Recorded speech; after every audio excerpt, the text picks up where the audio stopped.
good. And when teams win, you overreact. When teams lose, you overreact. And that's just what it is. And that's what football has become. And now with the explosion of, all kinds of media and social media and 24/7 sports channels and all that, you got to talk about something between the 6 days, in between when you play another game. And that's just what happens. It becomes this, when you have a bad performance like the Patriots, all this stuff comes to the forefront. But the fact that you talk about, Tom Brady, he's one of those guys we just saw with Derek Jeter in baseball. He's one of those guys that's earned his spot, and he'll decide when to leave. Nobody else. Exactly. Nobody's gonna be talking about benching Tom Brady. And that's not to say, obviously, at his age, it's legitimate to bring up the fact that maybe he's slipping as a player. It happens to everybody. The one battle any athlete always loses is against Father Time. Yep. It doesn't matter who you are. History has proven that. And it'll happen to Tom Brady. It'll happen to Peyton Manning. It'll happen to Drew Brees. Some say it's already happening to Tom Brady and Drew Brees, and we'll see. But it's far too early after 4 games. This entire league is, we say it week after week, this entire league is based on parity. There isn't a great deal of difference between the talent levels of this team. The worst team in the NFL, whether you think it's Jacksonville, whether you think it's Oakland, has a lot of good football players on it. And they can beat you on any given day, the cliche, any given Sunday, whatever you want to call it. It's not like college. You're not going to go through a season and just rip through teams. That's not what the NFL's made. We're 4 weeks through the season, Jerry. 24 of the 32 teams are either in first place or a game out of first place. Right. 75% of the entire league. That's what it is. It's a parity-driven league. Absolutely. That's why, we always say, when you look at it, like how the Browns have struggled basically with the exception of 2 years since 99, that's even more historically inept than you would believe by the sound of it, because the NFL is such a quick turnaround league that usually no team stays on top for more than a couple of years, and usually no team stays on the bottom because it's built that way. It's built not to let any team stay strong for too long, and it's built not to let any team stay weak for too long, unless you have historically bad management and coaching, and then you reach those franchises, and unfortunately we were one of them that went through such a long stretch of just, you can't even say mediocrity, because it wasn't even that good, and that's what made that so amazing. You talk about it here, you mentioned it perfectly, set it up for where I wanted to go. When you talk about there's talent on every team across the field from you, no matter where you're at, because I wanted to bring up, I talked about it on yesterday's show, and Mike Pettin was asked about it, and he came right out and said the whole gist of what he's telling the team this week is stop looking ahead. Don't be the newspaper. Don't be the fans. Don't be the media. They can look at the schedule and go, oh, we should win this game. We should win this game. We should win this game. You have one at a time, and it starts in Tennessee, because the next 5 games, the Browns' opponents right now are 4-16, the teams that they're going to face over the next 5 weeks. But like you said, every team, whether you're talking about the Jags and the Raiders at 0-4, whether you're talking about the Steelers at 2-2, every one of them can beat you. And he made a good point. He said nobody in the room knew the answer except Brian Hoyer. He goes, when's the last time this team won a road game? Nobody knew the answer. It was the Minnesota start last year in the beginning of the season, September 22nd, just about a year ago, when they beat Minnesota behind Brian Hoyer. And that's the last time that the Cleveland Browns have won a game away from Cleveland Browns Stadium. So you don't have to get too far ahead of yourself to realize you got to keep your feet on the ground and focus on the Titans, because they're going to be looking to fix whatever's been wrong with them for the last 3 weeks.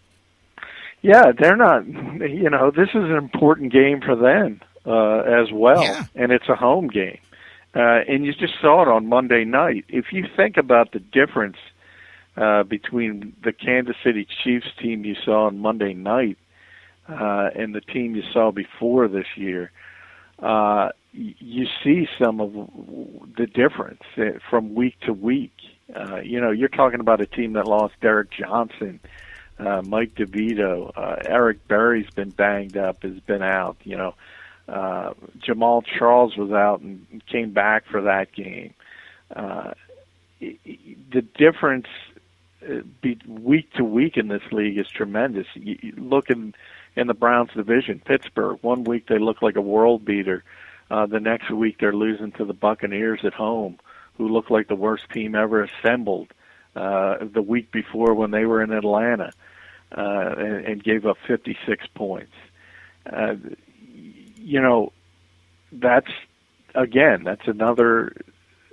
That's another point towards parity, where the fact that you see these teams, you look at them on paper and say, oh, the Titans aren't much, but this is a desperate team, and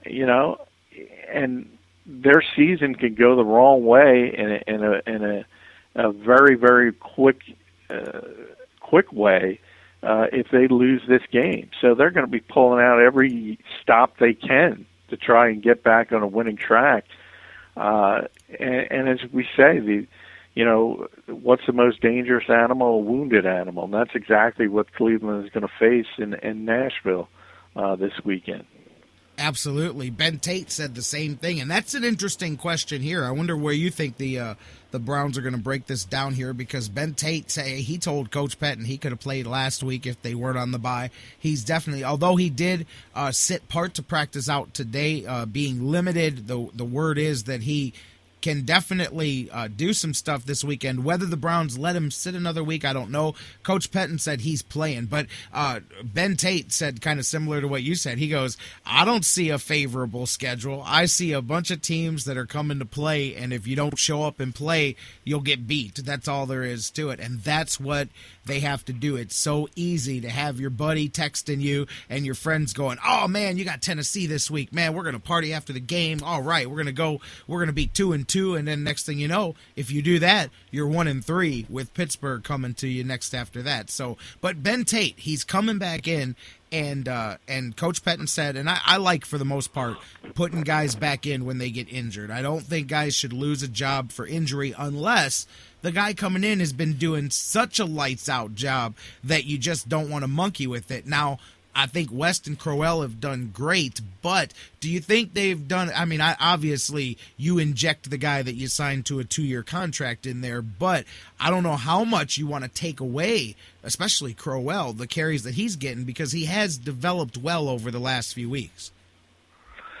Well, I think you're going to see, you're not going to see Ben Tate have 30 carries. Nope. You're going to see a split type situation, and generally, as that happens, as the game goes on, you go with the hot hand, and you kind of feel out who's got it that particular day. And I just think it's a great situation if you think about where this team was last year as far as the running game went.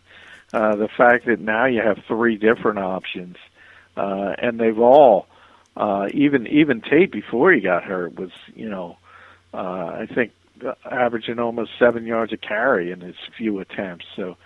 The difference between, this year and last year as far as the running game goes is night and day, and the fact that you're worried about which of the 3 guys you want to get the football to, when you couldn't get basically a run for over 3 yards last year, is a nice position to be in. So that's one of those things where you don't mind having to make a tough decision. Yeah, and I think, too, the one thing that I do think that will Tate brings back to the offense, I don't know if this is because of the backs or just because of the offense. Coach Pettin yesterday said it was a little bit of both. He said sometimes rookie backs, they stay in to block a little too long because they don't want to miss their block. and they don't get out open enough for the pass. And there's been a limited amount of basically running back involvement in the passing game for the last few weeks, whereas Ben Tate, that is one of his stronger suits, is catching passes out of the backfield. So I do think that does re-involve the backs a bit. It makes sense, too, what he was saying about a rookie. I mean, you would want to hold your block a second longer to make sure that you don't go too quick, but at the same time, that may eliminate the options of the running backs in the passing game. So I think he'll help out there because he does do a good job of catching passes out of the backfield. Yeah, and that's the biggest thing when you talk about young running backs in this league, and people automatically assume, obviously, when fans look at running backs, they think about running the football, but there are other important aspects to playing that position, and first and foremost is pass protection, and in passing situations, as we've seen, this is a totally pass-driven league now, so the ability to pick up blitzes, the ability to pick up a blitz and then kind of bleed out of the backfield for your quarterback as he extends things. These are the things veterans handle better because it's all about repetition. It's all about experience. It's all about having done it before. And, when we talk about college and all the innovation they've done at that level as far as the spread game goes, still, guys aren't asked to do as much at the college level, and especially good running backs at the college level are basically asked to run the football and do little else. And then all of a sudden you're playing on Sundays and your head is swimming because you have all these other responsibilities. And the last thing you want to do as a rookie running back is get the quarterback killed because nothing will get you on the bench quicker. So, it does make a lot of sense that rookies will try to stay in longer because they don't want to make that key mistake in pass protection. And it's really difficult to, as I said, to generate some of the pass rushes and some of the blitzes and some of the schemes you see in the NFL defensively, which are so much more complicated than they've ever seen at the college level. So. That's one of the major things why you don't see a lot of rookie running backs getting on the field, especially on third downs or obvious passing situations.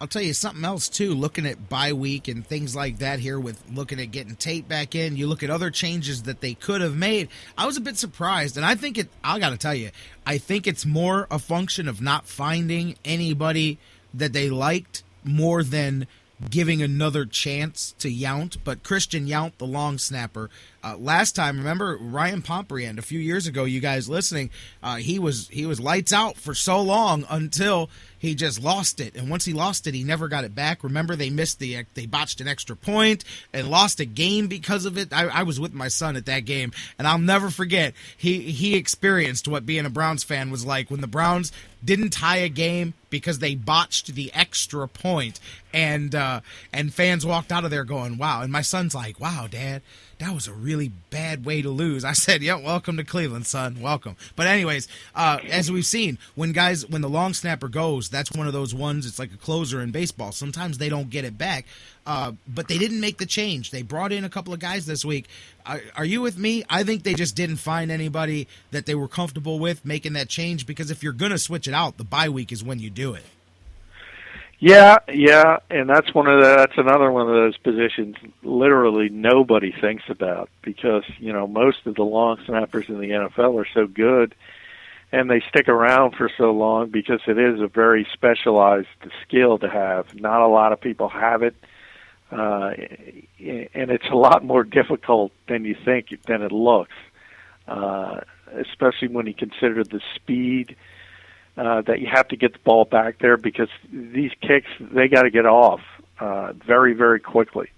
Especially on a longer field goal, when you see a punter getting a significant rush, there's not a lot of time to get these kicks off. And these long snappers obviously don't get a lot of publicity and things like that. And by and large, think about it. When you're watching these games this weekend, you don't even think about the long snapper because 9/10 of the time everything's perfect. And when it does go wrong, like you mentioned, you're shocked. When there's a bad snap and somebody doesn't get a field goal off or they miss an extra point, something like that. It's almost shocking